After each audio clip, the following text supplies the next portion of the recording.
그래서 고린도전서 말씀 보고 있는데요. 제가 전에도 한번 고린도 이제 교회에 대해서 얘기 드렸듯이 고린도 교회 안에는 당시 그 헬라 철학, 그 이원론적 세계관이 이제 뿌리 내려져 있었기 때문에 그 세계관에 물든 사람들이 있었기 때문에 영은 선하고 육신은 악하다 이렇게 믿는 사람들이 많았습니다. 그렇기 때문에 이제 그들에게 육신이 다시 부활한다는 거는 이제 영혼이 자유로워진 영혼이 다시금 이 악하고 무거운 그런 육체의 감옥에 갇히는 불쾌한 일로 여겨졌습니다.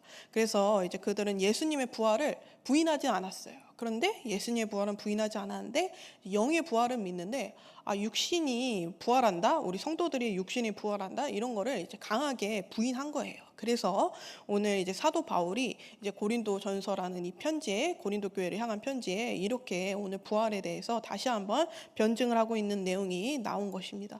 바울은 이제 단호하게 얘기합니다. 예수님은 결국 완전 하나님이시지만 또 완전한 인간이셨기 때문에 만약 육신의 부활이 없다면 누구의 부활도 없는 거다. 예수님의 부활도 없는 것이다. 그래서 이제 십자가의 죽음이 우리의 죄를 씻기 위해서 값을 치른 사건이라면 결국 부활은 그 죄값이 완벽하게 지불되었고 사망 권세가 완전히 깨어졌음을 증명하는 하나님의 영수증과도 같은 것이기 때문에 부활이 없다면 결국 이제 사도들의 전파하는 것도, 사도들이 이야기했던 것도 전부 다 이제 거짓이 되는 거고 위증이 되는 것이고 또 저희의 믿음도 헛것이 되는 것이다.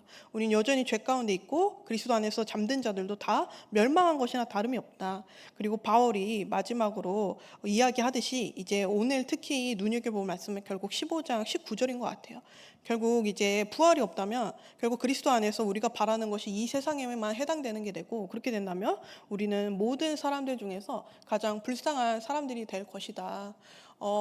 우리 성도님들도 이제 이 세상 살아가면서 또 가정을 지키면서 일터에서 이제 참 그리스도인으로서 사실 이제 참아낸 순간도 많고 또 이제 VIP들을 위해서 참 아쉬운 소리 할 때도 많고 더 남들보다 더 베풀고 또 물질적으로나 시간적으로나 섬기고 헌신한 게 많은데, 근데 이제 결국 예수님의 부활이 없다면 이게 다 무엇이 아니 부활이 없다면, 육신의 부활이 없다면은 예수님의 부활도 없는 것이 되고, 그러면은 이 모든 것이 다 어떻게 된다? 우리의 모든 수고와 헌신이 다 헛수고가 된다. 우리는 세상에서 가장 불쌍한 사람이 된다. 이것이 바로 오늘 이제 말씀이라고 볼 수 있습니다.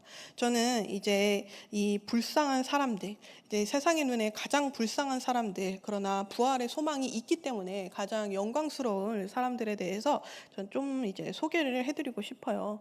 이제 나이지리아라고 이제 아프리카 사하라 남쪽에 있는 이제 무려 2억 명의 사람들이 살고 있는 그런 아프리카의 나라가 있는데, 이제 세계 박해 이제 기독교 박해 국가 중에 이제 10위 안에 들고 있는 나라인데, 근데 이 나라는 어떤 점수가 높냐면 이제 세계 박해 국가, 이제 기독교를 박해하는 나라들을 집계를 하는데 이제 점수를 매겨요. 그래서 개인 영역, 이제 가정 영역, 사회 영역 이런 데에서 이제 점수를 매기거든요. 이 사회에서, 가정에서 아니면 개인적으로 박해 이제 얼마나 압박을 받고 있는가, 그런 거를 이제 점수를 매겨서 종합적으로 해서 이제 그렇게 순위를 매겨서 북한이 이제 계속해서 1위를 차지하고 있는 이제 그런 박해 순위인데, 이제 나이지리아는 어떤 특징이 있냐면 바로 폭력 점수가 엄청 높습니다. 폭력 점수가 정말 높은 나라인데, 이제 이 보코하람이라고 이슬람 테러 단체가 있어요. 여기에 대해서 또 더 설명을 해드리면 설교가 길어지기 때문에 축약을 하고, 하여튼 이제 납치가 일어나고 막 폭력이 일어나고 살인이 일어나고 이런 나라라고 보시면 됩니다. 나이지리아 북부는 이제 이슬람의 그런 세력이 강하고 남부는 이제 그 기독교 세력이 강한데, 저는 나이지리아 북부에서 이제 보코하람의 테러 위협 속에서도 이제 목숨을 건 성도님들의 이야기를 저는 오늘 소개해드리고 싶어요. 이제 바울의 말에 의하면은 정말 만약 부활 소망이 없다면 정말 가장 불쌍할 사람들이 바로 그분들에 대해서 들려드리고 싶은데, 이제 하빌라와 비비안 부부의 이야기입니다. 이제 비비안 성도님이 5살 아들이 있고 또 아이를 이제 임신했을 때 어느 날 밤 10시에 일어난 일입니다. 이제 군인이라면서 문을 두들기는 거예요. 열어줘. 군인이라서 결국 열어줘 보니까 누구였을까요? 보코하람이었던 거죠. 그래서 이제 이제 남편 하빌라는 자신의 운명을 직감을 했어요. 그래서 주님, 저는 죄인입니다. 저를 용서해 주세요. 이렇게 작게 기도한 후 그들에게 나아갑니다. 그래서 결심을 합니다. 그들이 나한테 무엇을 묻든지 나는 절대 거짓을 이야기하지 않을 거야. 보코하람이 묻는 거예요. 당신은 군인입니까? 당신 이름이 뭐예요? 당신 경찰입니까? 왜 군인인지, 왜 경찰인지, 왜 정부 요원인지 묻냐면, 이제 만약에 이제 그런 사람들을 해치면은 보코하람도 이제 귀찮은 일이 생길 수 있으니까, 보복을 당할 수 있으니까 정부한테. 그래서 이제 하빌라에게 그런 걸 다 물어본 다음에, 그래서 하빌라는 또 정직하게 자기는 군인도 경찰도 정부 요원도 아니라고 이야기해요. 그럼 그리스도인이냐? 그 물음에 맞다고 대답을 합니다. 그래서 그들이 얘기합니다. 당신이 좋은 사람인 거 알고 있다. 당신은 무슬림의 마음을 가지고 있다. 그러니까 우리가 이 집을 떠나기 전에 당신이 무슬림이 되었으면 좋겠다. 하빌라가 이야기합니다. 나도 당신들처럼 나 하나님을 믿는다. 근데 나는 진짜 참된 하나님을 믿는다. 그래서 내가 하나님을 모르는 사람들한테 복음을 전하는 이유다. 그래서 아내 비비안이 이제 옆에서 남편을 계속 살려줄 것을 간청하는데, 당신 남편 참 고집스럽네. 이렇게 다른 사람이 얘기하고, 그럼 당신은 그리스도인으로서 죽을 준비가 되었나? 하빌라가 내가 만약 죽어야 한다면 나는 준비가 되어야 했다. 정말 다시 한번 정말 기독교인으로서 죽을 준비가 되어 있나? 하빌라가 그렇다고 대답을 하기도 전에 옆에 사람이 이 하빌라의 얼굴에 총을 쐈습니다. 그래서 그 총이 이제 왼쪽 코 옆을 지나간 거예요. 비비안이 이제 남편의 죽음을 직가하며 이제 울부짖는데, 이제 아직 숨이 붙어 있던 하비안이 이제 비비안에게 말을 합니다. 내게 있어 삶은 곧 그리스도이고 죽음도 내게 유익이다. 그날 그 마을에서 12명의 남자들이 이제 죽임을 당했는데요. 다 죽임을 당한 이유는 자신들의 믿음을 부인하지 않았기 때문이죠. 그래서 남겨진 아내들의 통곡 소리가 가득했던 그날, 근데 하빌라는 정말 놀랍게도 죽지 않았습니다. 이제 보코하람의 보복이 무서워서 이제 경찰의 늦장 대항으로 이제 우여곡절 끝에 하빌라는 무려 24시간 이상 그 상처난 채로 그저 붕대만 감긴 채 계속 이제 우여곡절 끝에 24시간 넘게 그렇게 붕대만 감긴 채 결국 이제 큰 병원에 이제 수술실로 들어가게 되는데요. 근데 이제 놀랍게도 이제 의사들은 당연히 24시간 넘게 머리에 이제 총알이 들어갔는데, 그래서 이제 의사들은 당연히 이제 어떻게 할 수 없을 거라고 생각을 했는데, 놀랍게도 24시간 이상 머리에서 이제 피를 흘렸음에도 불구하고 혈압은 거의 정상이었다고 합니다. 그리고 머리를 왼쪽 코 쪽으로 이제 총알이 들어갔기 때문에 당연히 이 총알이 이제 머리를 관통했어야 정상인데, 정말 놀랍게도 뭐라고 설명할 수 없는 기적으로 이 왼쪽 코 옆을 지나간 총알이 오른쪽 턱과 이제 광대뼈 쪽으로 얘가 90도로 꺾여져서 다시 나온 거예요.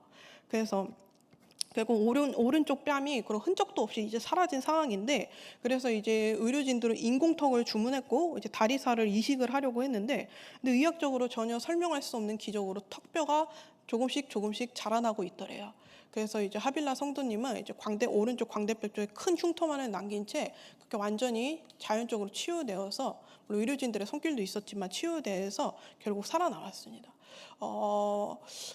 물론 다른 12명의 이제 성도님들은 또 죽었지만, 그래도 하빌라는 왜 그 12명의 성도님들은 죽었지만 자신은 또 이렇게 기적적으로 이제 살아남았는지, 이제 하나님께서 그렇게 하신 이유를 이제 다 알 수는 없지만, 그러나 이제 그 일에 그 박해 현장에서 그 순교의 증인으로서 또 이제 자신의 이야기를 사람들한테 들려주면서 이제 그런 간증을 하신다고 하는데, 저는 이 나이지리아의 성도님들, 이렇게 죽음을 당하는 성도님들 이야기, 정말 부활의 소망이 사실이 아니라면 그러면은 정말 세상에서 가장 불쌍한 사람들의 이야기죠. 그리고 저는 또 이제 이란에 대해서 페르시아 제국이던 시절에 그 성도님들의 이야기에 대해서도 또 다시 한번 들려드리고 싶어요. 이제 페르시아 교회는 오순절 성령이 강림하고 사도들이 예루살렘에서 처음으로 복음을 전파하던 이제 그 순간에 이제 수많은 외국인들도 그 예수에 대해서 이제 듣고 나서 자신의 나라에 돌아가서 그 이야기를 전했으리라 이제 여겨지는데, 이제 페르시아 교회도 정확히 언제 시작됐는지 모르겠지만 아마 그 오순절 성령 강림 때 그때 현장에 있던 페르시아 사람들을 몇몇이 자신의 나라로 돌아가서 그렇게 교회가 시작되지 않았을까 여겨지곤 합니다. 열심당한 이제 시몬과 다데오 유다가 이제 페르시아에서 순교했다는 그런 전례가 전해지고 있는데요. 조로아스터교를 이제 국교로 삼았던 페르시아, 이제 로마가 교회를 탄압했을 때 물론 이들도 교회를 탄압하긴 했는데 그렇게 심하지 않았어요. 그런데 문제는 이제 페르시아의 적인 로마가 이제 교회를 국교로 공인하자 이제 그리스도인들을 향해서 이제 의심의 눈초리가 시작되는 겁니다. 이제 너 로마랑 너 내통하고 있지. 너 로마의 스파이지. 그래서 로마 이제 전쟁을 계속해서 벌였던 페르시아이기 때문에 이제 로마가 공인한 국교인 그리스도교를 믿고 있는 그리스도인들이 눈에 가시가 되고 이제 이 사람들을 향해서 대대적으로 박해가 시작되는 거예요. 그래서 이제 샤프르 2세라는 황제 때는 무려 어떤 기록에는 19만 명의 그리스도인들이 죽임을 당했다고 이제 기록되어 있고요. 또 어떤 데에는 이제 인간의 머리로는 셀 수 없이 많은 사람들이 죽임을 당했다.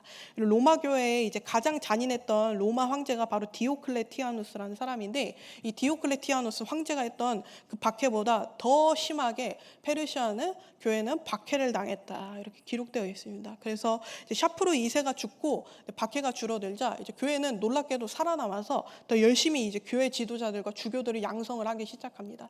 그래서 이제 다시 살아나고 열심히 이제 다음 세대들을 이제 양육한 이 교회는 또 다시 박해를 당합니다. 그래서 이제 어떤 키르쿠크라는 이제 한 도시의 한 언덕에서 무려 이때는 15만 명의 그리스도인들이 죽임을 당했다고 합니다. 그런데 이제 이 죽임을 당하는, 그럼에도 불구하고 부활 소망이 있기 때문에 믿음을 부인하지 않는 이들을 보고 끊임없이 조로아스터 교도들도 계속해서 예수님을 믿게 되는 거예요. 이 그리스도인들의 이제 부활 소망을 보고. 그래서 관리 중 한 사람이던 타마스 게르드는 자신이 그 언덕에서 그 그리스도인들을 죽이는 일에 일조했던 그 타마스 게르드라는 사람은 이 그리스도인들의 믿음을 보고 너무 놀라운 거예요. 그래서 그는 예수님이 궁금해졌고 결국 그 자신도 다시 그 언덕으로 끌려오는 그 그리스도인이 되어서 죽임을 당했다고 합니다. 이제 부활 소망이 살아 숨쉬었기 때문에 그리스도인들은 죽음을 택했고, 또 많은 조로아스터 교인들도 그들을 믿고 그들을 쫓아서 그리스도인이 되어서 또 그 순교의 길을 뒤따라가게 되었는데요. 만약 예수님의 부활이 거짓이 된다면 정말 이 나이지리아 성도님들도 그렇고 그 옛날에 그 페르시아 교회도, 그 로마 교회보다 더 큰 박해를 당했다고 하는 그 페르시아 교회도 그렇고 이들의 죽음은 정말 이제 개죽음이 되는 거고 이제 헛되고 헛된 것이 되어버릴 것입니다. 하지만 부활이 진리이기 때문에 그래서 이제 나이지리아의 성도님들도 페르시아 교회도 결국 승리자가 될 수도 있는 것입니다. 그런데 저는 여기서 설교를 마무리 짓지 않고 좀 한 걸음 더 나아갈 수 있기를 원하는데요. 왜냐하면 우리 성도님들, 사실 제가 페르시아 교회에 대해서, 이란의 옛날 교회에 대해서 말씀을 드렸지만 현재 이란이 사실 어떤 모습인지 우리는 전부 다 잘 알고 있으리라고 생각을 합니다. 이 조로아스터 교회의 잔혹한 박해에도 굴하지 않고 이제 정말 수십만 명이 기꺼이 순교의 길을 걸어갔던 그 뜨겁고 위대한 페르시아 교회는 다 어디로 가버렸을까? 이제 현재 이란은 무슬림에게 이제 전도하는 것, 무슬림이 개종하는 것을 철저히 금지하고 오직 이제 타민족, 이제 소수민족인 아르메니아, 그 아르메니아 전통교회만 이제 나라에서 법적으로 허용을 하고 있거든요. 그 거센 핍박에도 타오르던 페르시아 교회는 어디로 가고 지금 이제 이슬람의 정복 앞에서 이렇게 흔적도 없이 사라져버린 걸까? 무엇 때문일까? 저는 사실 이거를 여기까지 한번 보고 싶습니다. 이제 이슬람이 그 뒤에 페르시아가 무너지고 이제 이슬람이 이 땅을 이제 정복했을 때 이슬람은 이제 칼로 그리스도인들을 더 이상 위협하지 않았습니다. 생명과 이제 믿음의 자유는 줬는데 그리스도인들을 2등 시민으로 전락시켰습니다. 그래서 아주 무거운 세금을 매기고 이제 사회의 고위직 진출을 막아버렸습니다. 그러자 이제 칼 앞에서는 목숨을 기꺼이 내바쳤던 이 믿음이 이제 대를 이어서 계속되는 경제적인 압박과 사회적 차별 앞에 물이 바위를 깎아내리듯 서서히 무너져 내린 것입니다. 그리고 또 둘째, 다음 세대를 향한 그런 말씀의 언어의 부재 때문이었습니다. 이제 이슬람 정복 이후 수세대에 걸쳐 사람들이 평소에 쓰는 언어는 이제 아랍어와 페르시아어로 바뀌었는데요.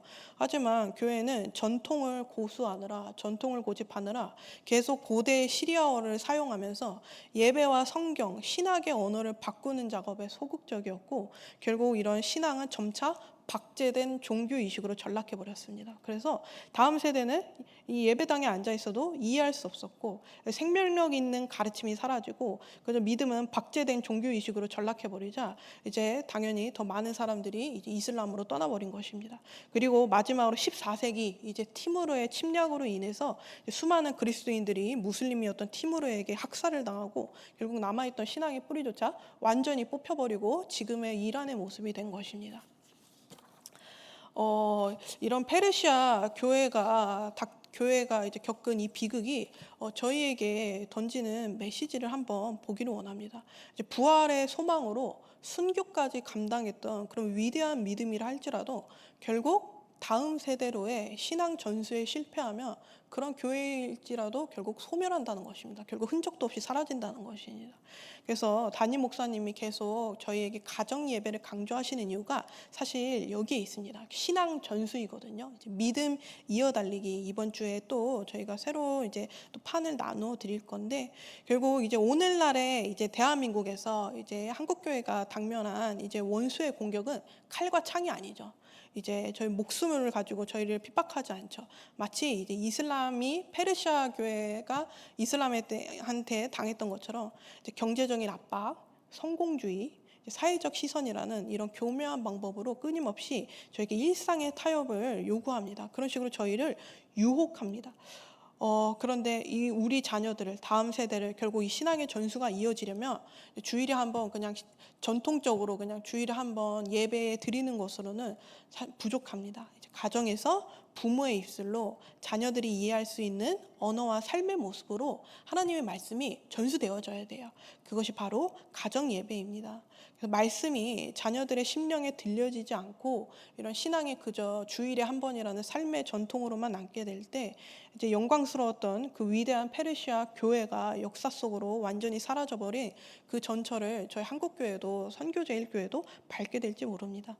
그래서 이 부활의 오늘 말씀을 부활의 이 확고한 소망을 우리 가슴에 품고 이 귀한 생명의 복음을 우리의 자녀들에게 우리 가정 예배를 통해서 끊임없이 흘려보낼 수 있는 우리 선교제일교회 모든 성도님들이 되실 수 있기를 간절히 하나님 앞에 기도합니다. 네, 저희 이 시간 함께 기도하기를 원합니다. 사실 제가 이렇게 또 떠들었지만 이제 가정 예배를 이제 드린다는 거 사실 계속해서 원수의 방해도 있고 또 쉬운 일이 사실 결코 아닙니다. 그래서 다시 한번 저희가 기도로 나아가기를 원합니다.